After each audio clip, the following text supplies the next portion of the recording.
अस्सलाम वालेकुम मेरे प्यारे भाई लोग। मैं अल्हम्दुलिल्लाह ये न्यूज़ जब देखा हमेशा मेरा आंख खुला हो गया, बहुत खुश है। तो यकीन मानो दोस्तों, वर्करों के लिए इतनी बड़ी और इतनी इम्पोर्टेंट अपडेट है, इतनी बड़ी खुशखबरी है कि आप भी सुनोगे तो दंग रह जाओगे, क्योंकि न्यूज ही कुछ ऐसा है। और ये चीज़ यूएई गवर्नमेंट को पहले लाना चाहिए था, लेकिन देर से आया दुरुस्त आया।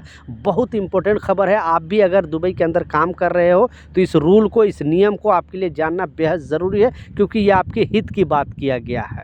दो इंपॉर्टेंट अपडेट है, दोनों अपडेट के ऊपर आपसे बात करने वाला हूँ। 2-3 मिनट का वीडियो है, लास्ट तक ज़रूर देखना ताकि आपको पूरी जानकारी मिले। तो चलिए स्टार्ट करता हूँ, बताता हूँ अपडेट के बारे में। तो पहला जो खुशखबरी है, उससे पहले दूसरा भी एक खुशखबरी, वो भी आपको बताता चलूँ, क्योंकि ये जो हेल्थ से रिलेटेड अपडेट है, ये जो अपडेट बताया जा रहा है, बहुत सारे कंपनी क्या कर रही है कि अभी भी लोगों को जो 2025 लास्ट टाइम दिया गया था, जनवरी 2025 लास्ट टाइम सारे यूएई में, पहले अबू धाबी और दुबई में था ये हेल्थ इंश्योरेंस। यानी आप अगर बीमार पड़ जाते थे तो इलाज करने के लिए अगर जाते थे तो आपको कंपनी हेल्थ इंश्योरेंस नहीं करा के देती, तो वहाँ पे बहुत ज़्यादा पैसे खर्च हो जाते। इतना पैसे अगर महीने में 2-3 बार हॉस्पिटल चले जाओगे तो सारा पैसा, आपकी जो सैलरी है वो ख़त्म हो जाती थी। लेकिन बीच में जो मतलब 2025 जनवरी 2025 लास्ट में बताया था यूएई गवर्नमेंट ने कि यूएई के जितने भी स्टेट है, अजमान, रास अल खैमा, फुजेरा, अबू धाबी, शारजा, कहीं पर भी है, जैसा बताया अबू धाबी में तो पहले से था और अब दुबई में, लेकिन और जितने भी 5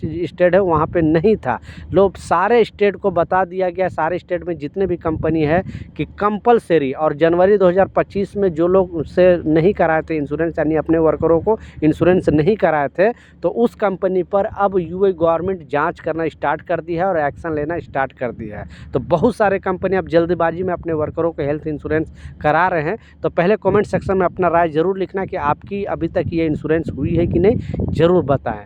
दूसरा जो इम्पोर्टेंट अपडेट है, 5 ऐसे नियम आए हैं यूएई के अंदर, और सरकार ने बताया है कि जो भी कामगार है, जो भी यहाँ पे काम कर रहे हैं, ये सारे लोगों को ये नियम बताना ही बताना है। जो कंपनी ये 5 नियम नहीं उनको बताएगी, उस कंपनी पर एक्शन लिया जाएगा। तो ये पाँचों नियम क्या है, बारीकी से आप सुने और आपको ये बहुत फ़ायदा होने वाला है, क्योंकि बहुत सारे लोग इसका समझ नहीं पाते हैं और परेशान हो जाते हैं। इसलिए यूएई गवर्नमेंट का कहना है कि कोई भी कामगार को अगर कोई कंपनी या कोई भी घर खाते वाले अगर काम पे रखता है तो ये 5 चीज़ बताना सबको, सभी कंपनी को ज़रूरी है। तो चलिए स्टार्ट करता हूँ, बताता हूँ ये पाँचों चीज़ के बारे में, और पाँचों जो नियम बताया है गवर्नमेंट ने कि ये सब चीज़ वर्करों को पता होना चाहिए और इसकी जिम्मेवारी कंपनी को है। यानी कंपनी की रिस्पॉन्सिबिलिटी दे दी है कि ये 5 चीज़ उनको बताना है ताकि उनको ये सब चीज़ क्लियर हो जाए।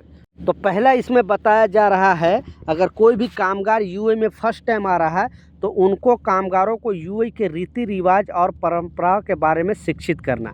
जो यहाँ पे रीति रिवाज है, यानी इस्लामी तौर तरीके से चल रहा है यहाँ पे, और क्या करना इलीगल है, क्या करना सही है, क्या करना गलत है, ये जो नियुक्ता है, यानी जो स्पॉन्सर किया आपको वीज़ा, जो कंपनी दिया है या घर खाते में काम कर रहे हो, उसकी जिम्मेवारी है कि आपको यहाँ के रीति रिवाज के बारे में जानकारी दे।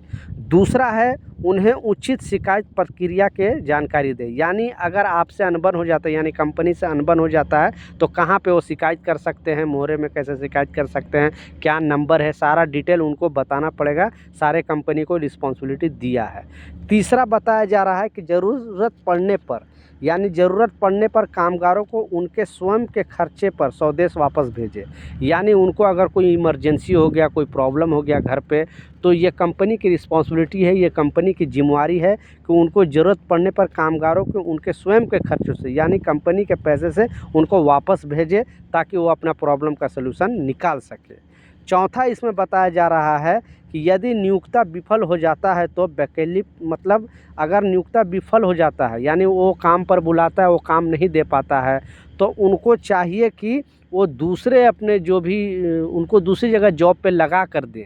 अगर वो वर्क वीज़ा पे बुलाए हैं और वो काम नहीं दे पा रहे हैं, या उनके पास काम ही नहीं है, तो उनकी रिस्पॉन्सिबिलिटी है कि वो दूसरी जगह उनको काम लगा कर दें, ताकि वो जो भी पैसे कमाने यहाँ पे आए हैं वो सही तरीके से पैसा कमाएं, उनको कोई दिक्कत ना हो। ये चौथा बताया गया है। पांचवा इसमें बताया जा गया है कि सुनिश्चित करें कि सभी घरेलू कामगार, यानी जो घर खाते में काम करते हैं, यूएई के प्रवेश के 1 महीने के भीतर, यानी उनको 1 महीने के अंदर, जैसे ही वो यहाँ पे आते हैं, यूएई के अंदर आते हैं, बेसिकली घरेलू कामगारों के लिए ये चीज़ बताया गया है, उनको तुरंत मेडिकल की जांच कराएं, यानी उनका मेडिकल तुरंत कराएं और उनका वीज़ा का प्रोसेस तुरंत जारी कर दें, उनको काम भी तुरंत स्टार्ट कर दें और जैसे ही 1 महीना होता है उनकी सैलरी भी तुरंत मिलना शुरू हो जाए। तो ये 5 नियम जो बताए हैं सारे कंपनी को फॉलो करना पड़ेगा और ये सारे कंपनी को चाहिए कि ये वर्कर को बताए। अगर इसमें कोई कंपनी नहीं बताती है वर्करों को और वहाँ पे जो मिनिस्ट्री के लोग आके पूछताछ करते हैं वर्कर से और वर्कर बोल देता है कि नहीं हमें जानकारी नहीं दिया है, तो उस कंपनी के खिलाफ़ या उस घर खाते जो भी रखते हैं नौकर चाकर ड्राइवर वगैरह, तो उन पर एक्शन लिया जाता है। ये कुछ अपडेट है, कुछ जानकारी था, मैं सोचा आप लोग के साथ शेयर करूँ। कुछ सवाल है, कुछ कन्फ्यूजन है, नीचे कमेंट सेक्शन में ज़रूर लिखें, मैं ज़रूर आपको रिप्लाई करूँगा। मिलता हूँ नए अपडेट के साथ, नई जानकारी के साथ। तब तक जय हिंद।